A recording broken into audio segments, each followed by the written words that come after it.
Hey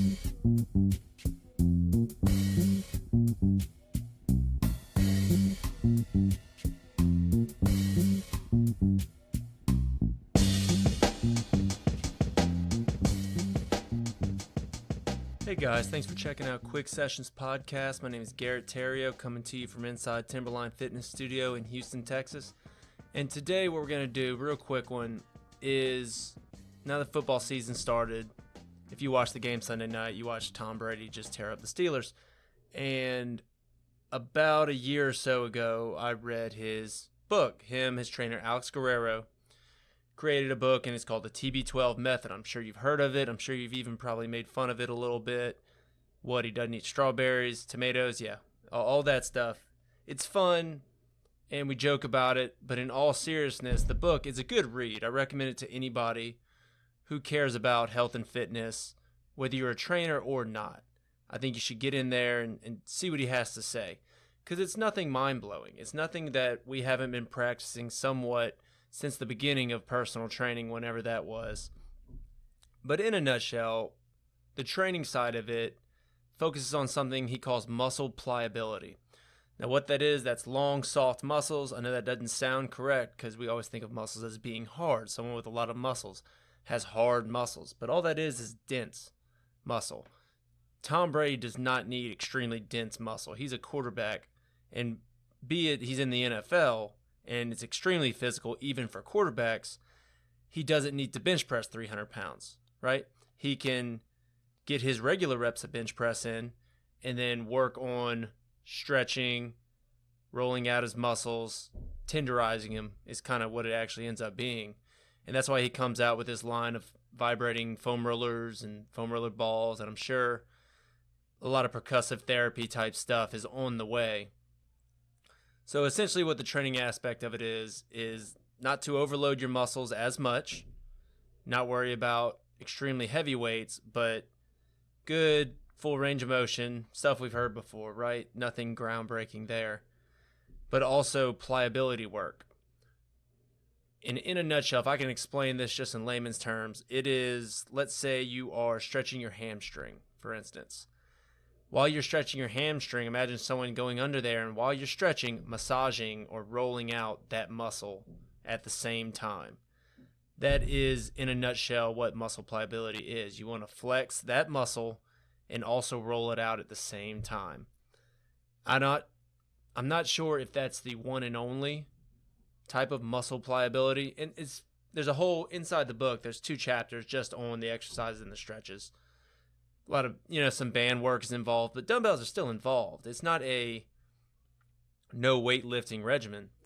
It does go into the aspect of age with it, because as you're younger, you're born naturally as pliable as you'll probably ever be when you're a little baby. And as you get older, those muscles go under more pressure. You're lifting more weights. Life is just happening. And the muscles shorten and they harden. They become denser. And the big deal is as you get older is when you start introducing more pliability into your routine. So a guy who's in high school, let's say a high school football player, 17 years old, he can lift weights all day. He'll be fine. Should probably still work in some pliability just for health reasons, right? You don't want to pull hamstrings, strain your shoulder, what have you. But as you get older, according to Alex Guerrero and Tom Brady, pliability needs to become even more of your routine. I think for Tom Brady, it's something like 3/4 of his gym routine is muscle pliability. Meaning he'll go get his bench press in. We'll use a simple exercise if he even bench presses anymore. And then he'll spend a lot of time rolling his chest out, using the vibrator plate or the vibrating foam rollers on his chest. So that's just one example. You can do it for every body part. If you've heard of muscle activation techniques, it's in the same vein, but add stretching to it. It's a combination of stretching and muscle activation techniques. On either side, I'm sure I can be told, not exactly, but in a nutshell, that's just how it works. Now, from the diet side, I can't speak as much on that, but it's a lot of the stuff you hear all the time. It's stay away from processed foods, white flours and breads, things like that. Stay away from. Eat your vegetables raw. don't eat as much red meat, avoid red vegetables and fruits at night, all kinds of little things that we'll get into. Maybe we'll do a bigger podcast one day on the whole thing, but I just wanted to kind of bring that to attention now that football season has started and Tom Brady's, 42, 40? I don't know how old is he. He's too old for football. He is football old. But this regimen seems to be working pretty good for him, and it is a pretty strict regimen. And it's great if you read the book, you get a cookbook with it.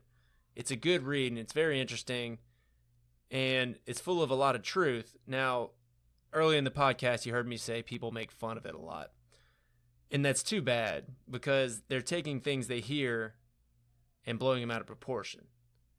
Saying, oh, strawberries are bad for you. It's not that he doesn't ever eat strawberries. At night, he wants to keep the nightshades, I guess they call them, the tomatoes and the strawberries out of his diet. I guess cherries go with it too. I don't know. It's been a while since I read the book, so I may be forgetting some things. But in general, it's great. And his trainer, Alex Guerrero, who's the real mind behind all this, gets such a bad rap as a snake oil salesman, which, if you're not familiar with that term, it's just someone who says they have the cure for cancer and doesn't, or anything like that.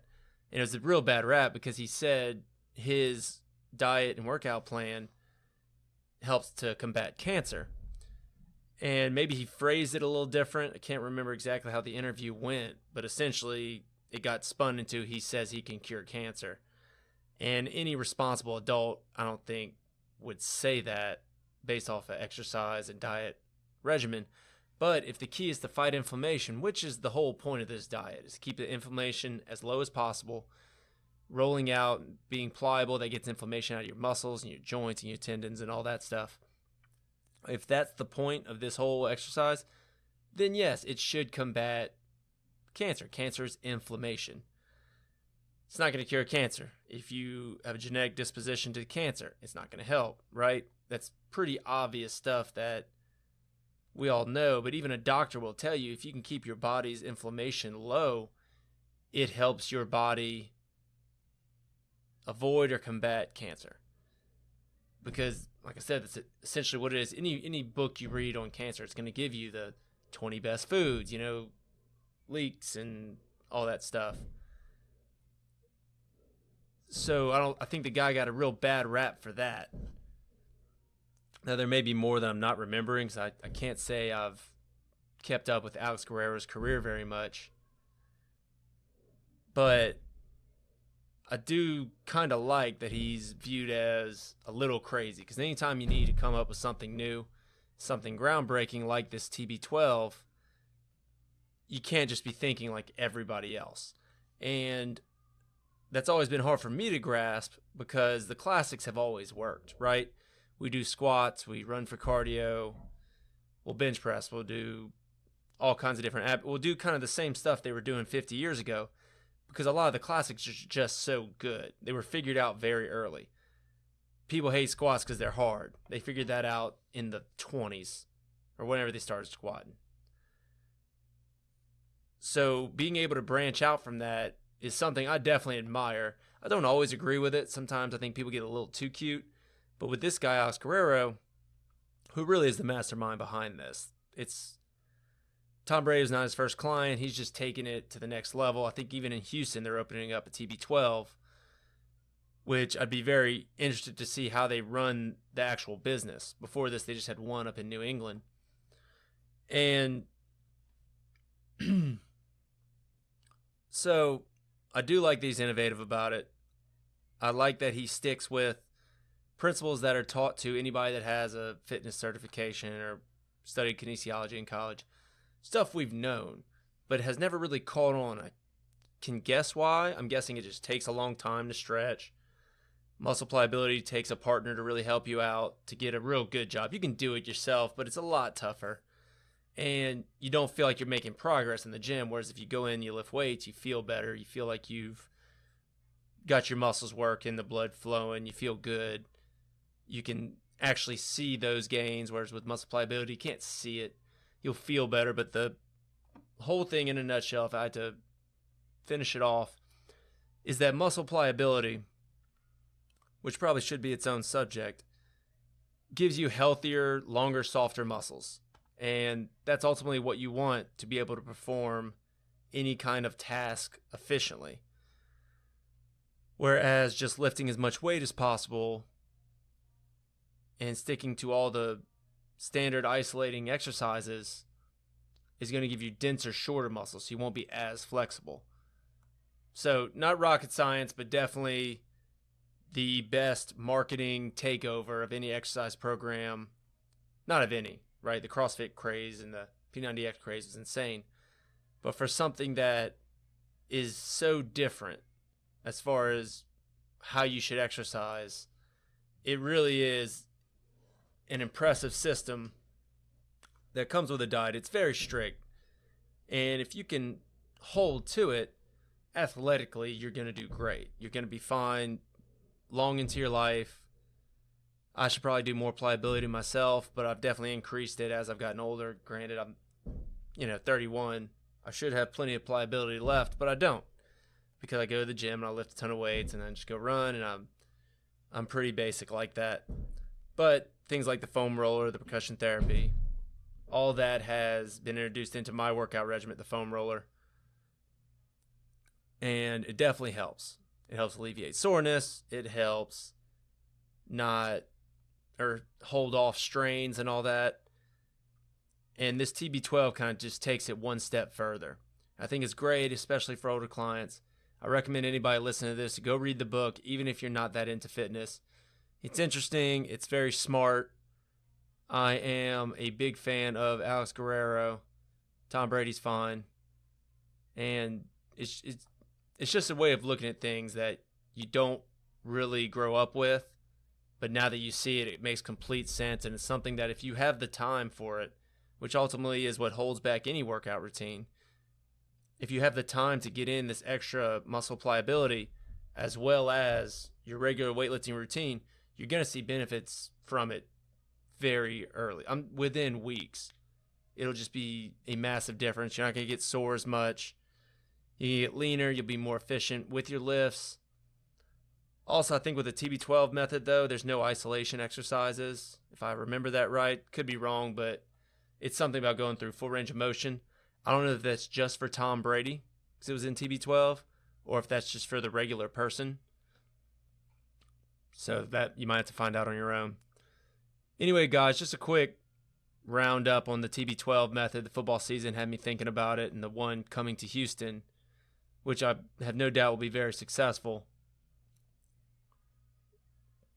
made me think to come on and just talk about it a little bit. Anyway, guys, thanks for checking out Quick Sessions Podcast. My name is Garrett Terry again. Please follow us on Instagram and Facebook at Quick Sessions Podcast. You can visit the website, www.quicksessionpodcast.com. Please, if you have not, subscribe, rate, review in the Google Play Store, or the Apple Pod Center, or on Spotify. I think you can rate stuff on there too. Anyway, appreciate it, guys. See you next time.